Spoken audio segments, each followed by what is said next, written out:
Abatuuze babiri okuva ku kyalo Buliisa mu ggombolola y'e Butyaba mu Bunyoro baddukidde eri akulira ekibiina kya National Economic Empowerment Dialogue, Joseph Kabuleta, okumuloopera engeri gye bayisibwamu abakulu ba gavumenti abavunaanyizibwa okubaliriirira ensimbi mu ttaka lyabwe awagenda okuyita ebigoma by'amafuta nga bigenda ku mulirwa ne Tanzania ng'enteekateeka ya gavumenti bw'erambika.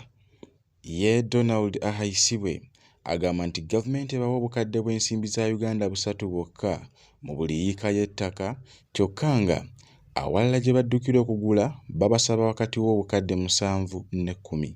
We are not satisfied. Si bulungi. Otubakujangako ikebo twakusasula obukadde 3 milioni 3. N'egyo ogenda agenda agula ttaka ikemu ya bukadde 7 ku 10. Agasseeko nti abantu abasinga mu kitundu gy'ava balemererwa okugula ettaka ewalala olw'obusimbi obutono babaweebwa mu ttaka lyabwe era nga kati bano tebalina wakulaga bakola gwa kutaayaya ku nnyanja nga banoonya wakubeera ku bwereere. Abasinga bonna balemererwa tebagula ttaka naye kati balina gye balaga bali abalotalinga bagenda ku nnyanja bagenda banoonya babeera waweereere kusente bagulyane kugwawo.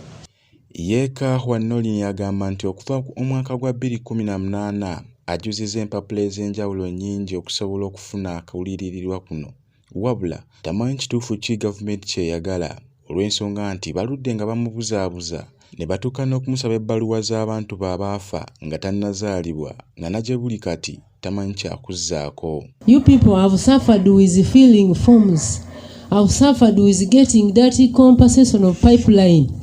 People, I don't know what qualifications. I don't know what those people want.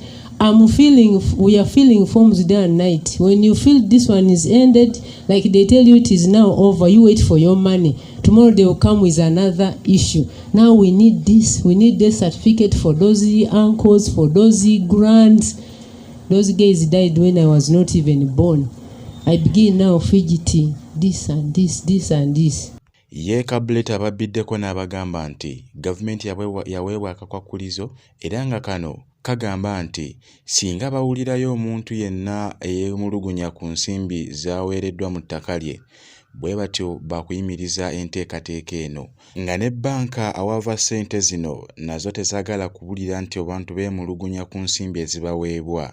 Bw'atyo n'abasaba okuteekawo embeera okusobozesa bamusiga nsimbi okuwulira okwemulugunya kuno nga lyokka lye liyinza okuba ekkubo okusobola okuyambibwa, kubanga bamusiga nsimbi bano singa bawulira okwemulugunya kwonna okuva mu bantu bwe batyo enteekateeka z'okusima amafuta baakuziyimiriza. Ba investor bawa government condition nti bwe bawulirayo okwemulugunya kwonna ku nsonga ya compensation project tejjagenda mu maaso.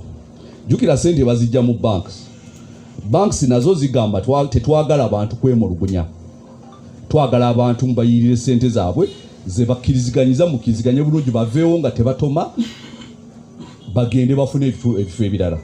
Kati ekisookera ddala mu kulwanyisa obubbi buno be bammwe okucreatingawo embeera bainvestor bawulire nti abantu tebabasasula.